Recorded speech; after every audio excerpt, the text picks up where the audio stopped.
双语音标领航，注音阅读启蒙，叶兴阳有声读物。A Visit to Iceland and the Scandinavian North. Translated from German by Madame Ida Pfeiffer. Advertisement to the first edition. The success which attended the publication in this series of illustrated works of a woman's journey round the world has induced the publication of the present volume on a country so little known as Iceland, and about which so little recent information exists. The translation has been carefully made, expressly for this series, from the original work published at Vienna, and the editor has added a great many notes, wherever they seemed necessary to elucidate the text.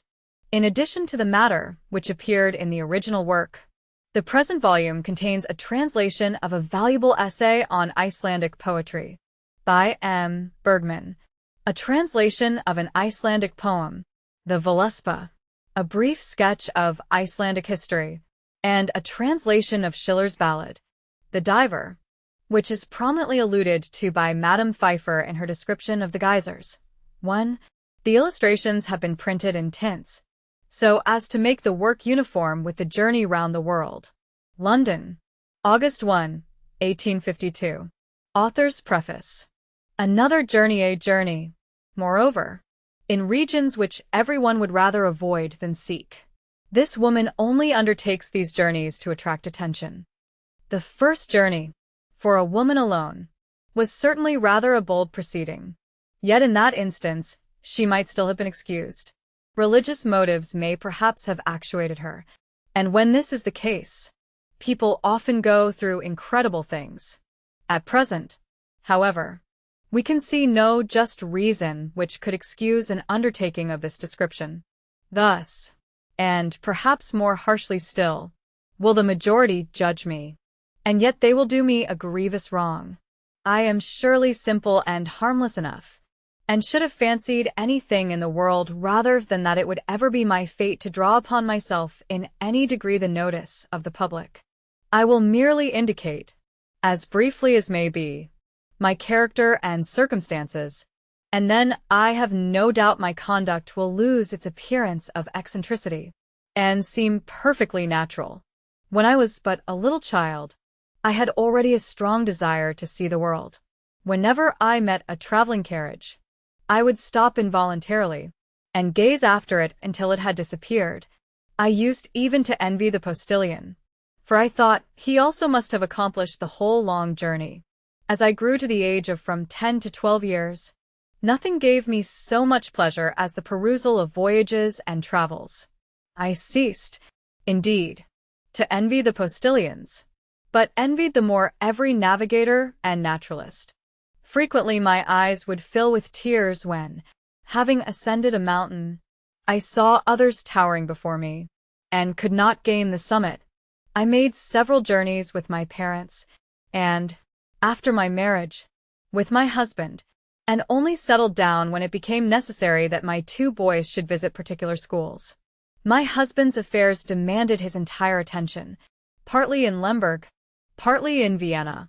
He therefore confided the education and culture of the 2 boys entirely to my care, for he knew my firmness and perseverance in all I undertook, and doubted not that I would be both father and mother to his children.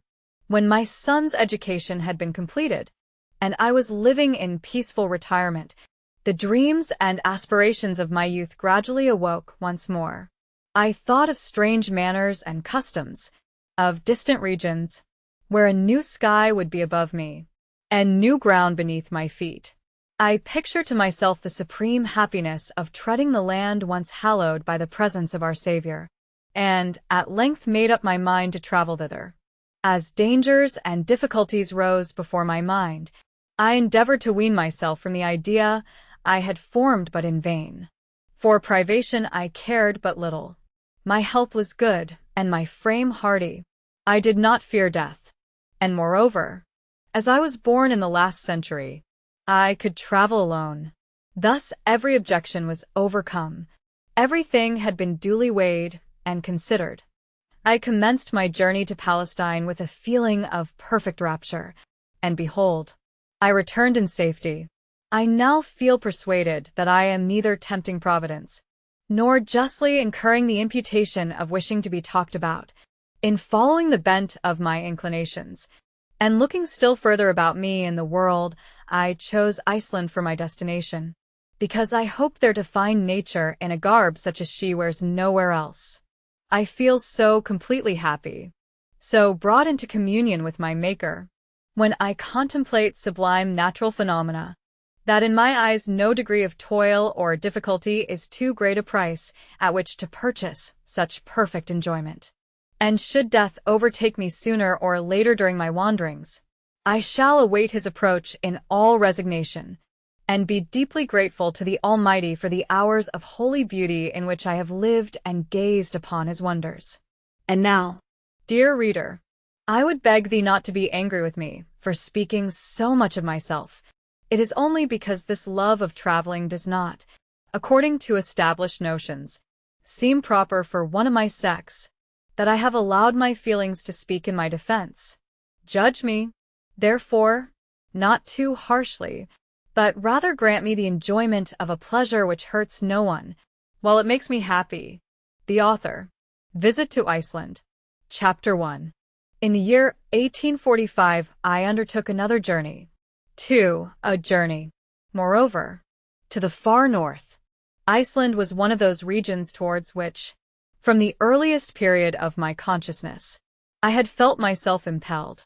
In this country, stamped as it is by nature with features so peculiar as probably to have no counterpart on the face of the globe, I hoped to see things which should fill me with new and inexpressible astonishment. How deeply grateful do I feel to thee, O thou that hast vouchsafed to me to behold the fulfillment of these my cherished dreams. The parting from all my dear ones had this time far less bitterness.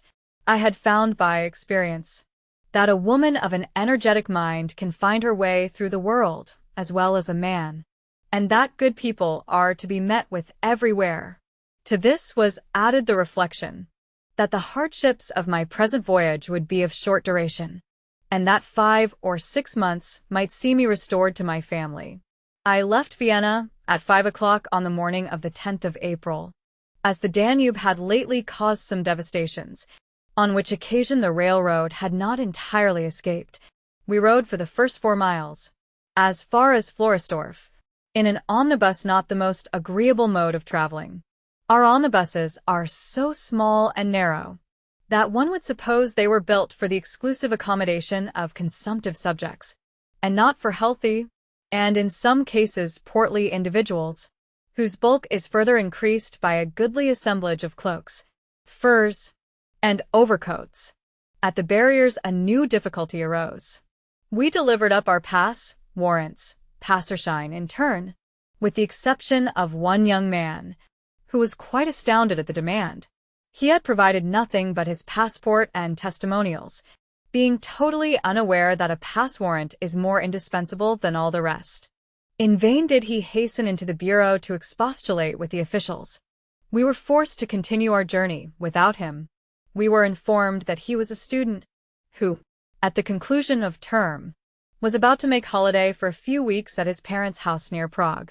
Alas, poor youth! He had studied so much, and yet knew so little. He had not even an idea of the overwhelming importance of the document in question. For this trifling omission, he forfeited the fare to Prague, which had been paid in advance. But to proceed with my journey. At Floresdorf a joyful surprise awaited me. I met my brother and my son, who had, it appears, preceded me. We entered the train to proceed in company to Stockerow, a place between 12 and 13 miles off, but were obliged to alight halfway and walk a short distance. The embankment had given way. Luckily the weather was favorable, inasmuch as we had only a violent storm of wind. Had it rained, we should have been wetted to the skin, besides being compelled to wade ankle-deep in mud.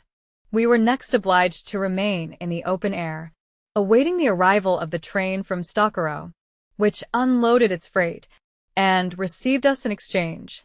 At Stockerow, I once more took leave of my companions, and was soon securely packed in the post-carriage for transmission. In traveling this short distance, I had thus entered 4 carriages, a thing sufficiently disagreeable to an unencumbered person, but infinitely more so to one who has luggage to watch over. The only advantage I could discover in all this was that we had saved half an hour in coming these 17 miles. For this, instead of 9 FL 26 krona from Vienna to Prague, we paid 10 FL 10 krona from Stockholm to Prague, without reckoning expense of omnibus and railway. It was certainly a dearly bought half hour. 3.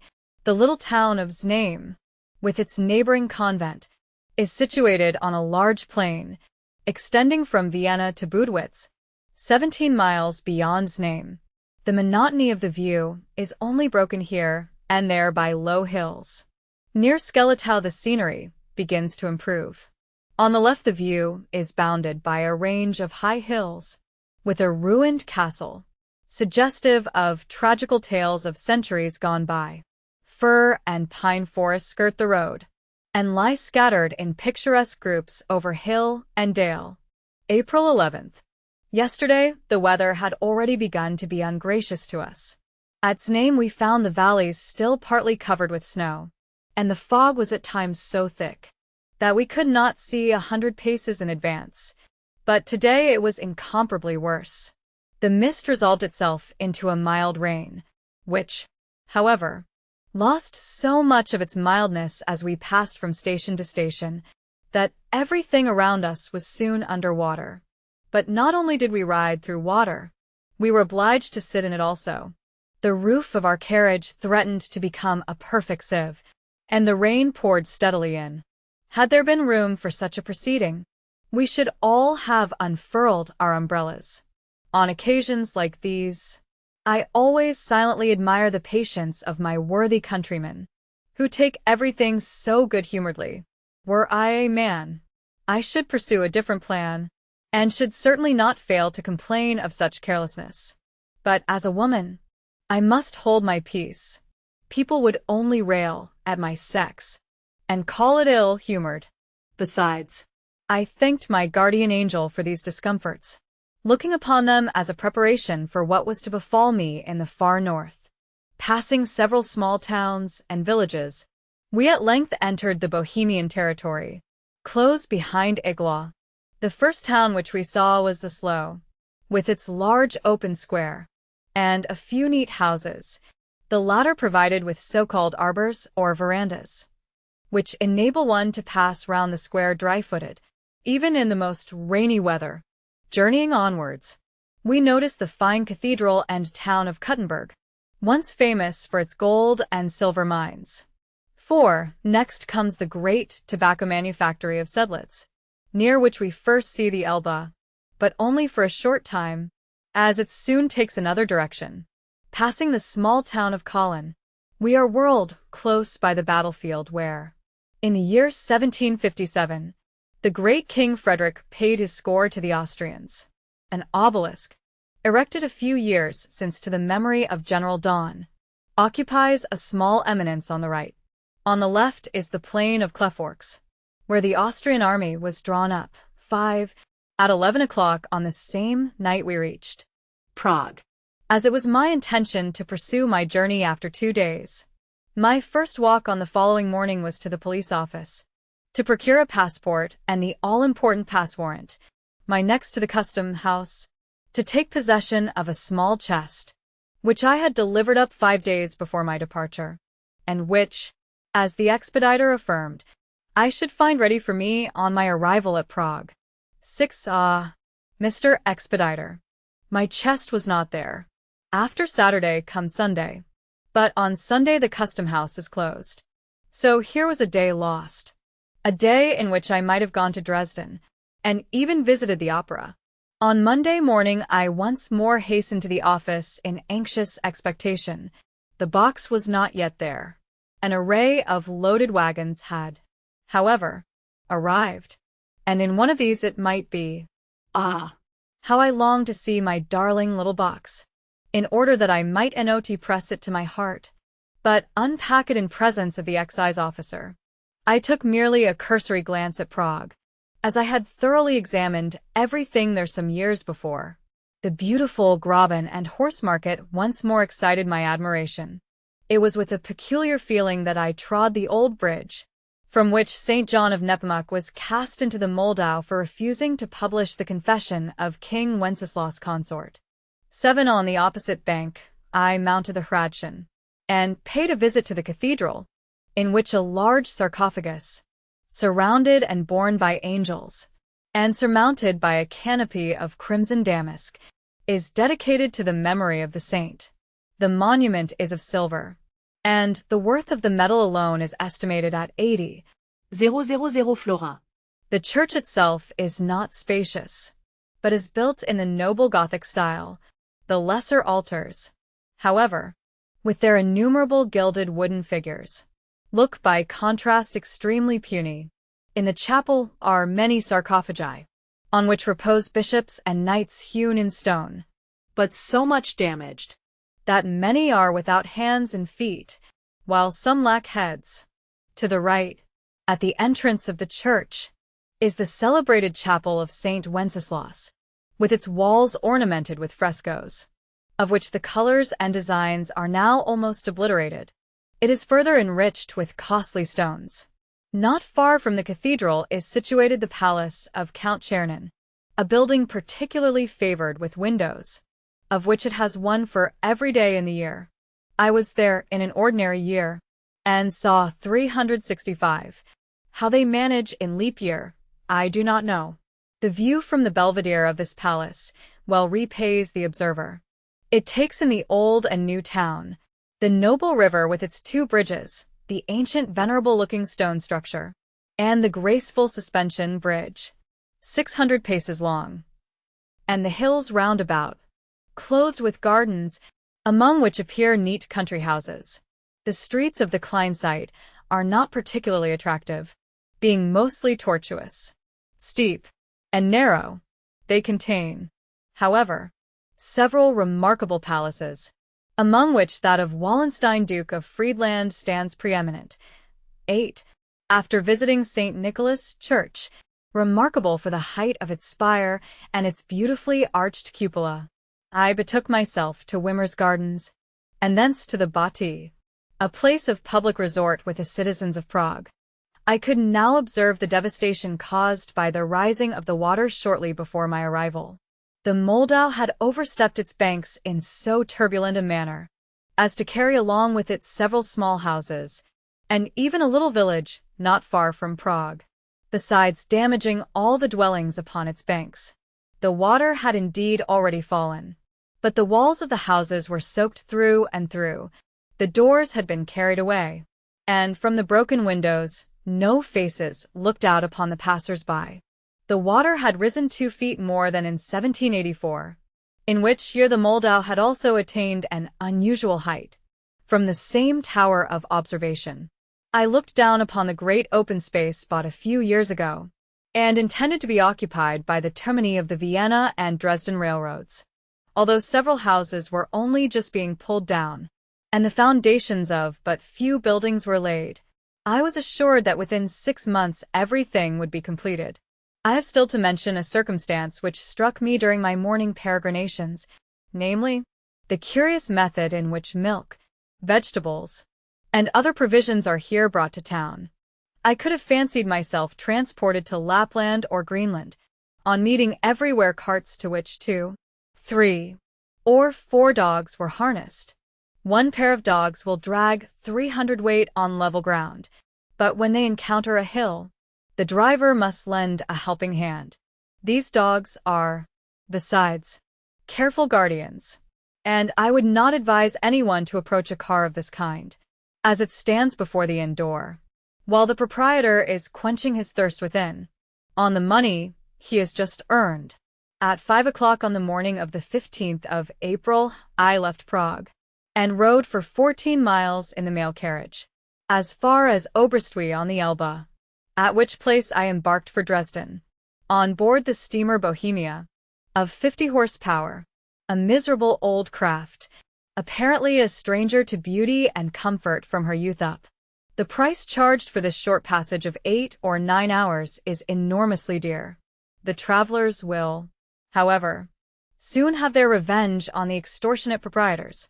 A railroad is constructing, by means of which this distance will be traversed in a much shorter time, and at a great saving of expense. But, at any rate, the journey by water is the more agreeable. The way lies through very picturesque scenery, and at length through Saxon Switzerland itself. The commencement of the journey is, however, far from pleasing. On the right are naked hills, and on the left large plains, over which, last spring, the swollen stream rolled, partly covering the trees and the roofs of the cottages. Here I could for the first time see the whole extent of the calamity. Many houses had been completely torn down, and the crops, and even the loose alluvial earth swept away. As we glided by each dreary scene of devastation, another yet more dismal would appear in its place. This continued till we reached Melnik, where the trees become higher, and groups of houses peer forth from among the innumerable vineyards. Opposite this little town the Moldau falls into the Elbe. On the left, in the far distance, the traveler can descry St. George's Mount, from which, as the story goes, Czech took possession of all Bohemia. Below the little town of Rodnitz the hills gave place to mountains, and as many enthusiasts can only find those regions romantic where the mountains are crowned with half-ruined castles and strongholds, good old time has taken care to plant there two fine ruins, Hafenberg and Skalt, for the delectation of such sentimental observers. Near Leitmeritz, a small town with a handsome castle, and a church and convent, the Eger flows into the Elbe, and a high-arched wooden bridge connects the two banks. Here our poor sailors had difficult work to lower the mast and the funnel. The rather pretty village of Gross Chernosek is remarkable for its gigantic cellars, hewn out of the rock. A post-carriage could easily turn round in one of these. The vats are of course proportioned to the cellars, particularly the barrels called the 12 Apostles, each of which holds between 3,000 and 4,000 gallons. It would be no more than fair to stop here a while, to give every hero of the bottle an opportunity to enjoy a sight of these palace cellars, and to offer a libation to the 12 Apostles. But the steamer passed on, and we were obliged to make the most of the descriptions furnished by those who were more at home in these parts, and had no doubt frequently emerged in an inspired state from the depths of the cellars in question. The view now becomes more and more charming. The mountains appear to draw closer together, and shut in the bed of the stream, romantic groups of rocks, with summits crowned by rains yet more romantic, tower between. The ancient but well-preserved castle of Schreckenstein, built on a rock rising boldly out of the Elbe, is particularly striking. The approaches to it are by serpentine walks hewn out of the rock. Near the small town of Ossig we find the most considerable coal mines in Bohemia. In their neighborhood is situated the little mountain estate Paschal, which produces a kind of wine said to resemble champagne. The mountains now become higher and higher, but above them all towers the gigantic Jungfrauensprung, Maiden's Leap. The beauty of this region is only surpassed by the situation of the town and castle of Tuchen. The castle stands on a rock, between 20 and 30 feet high, which seems to rise out of the Elbe. It is surrounded by hothouses and charming gardens, shelving downwards as far as the town, which lies in a blooming valley, near a little harbor. The valley itself, encompassed by a chain of lofty mountains, seems quite shut out from the rest of the world.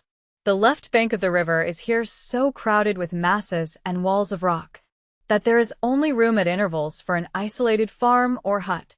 Suddenly the tops of masts appear between the high rocks, a phenomenon which is soon explained.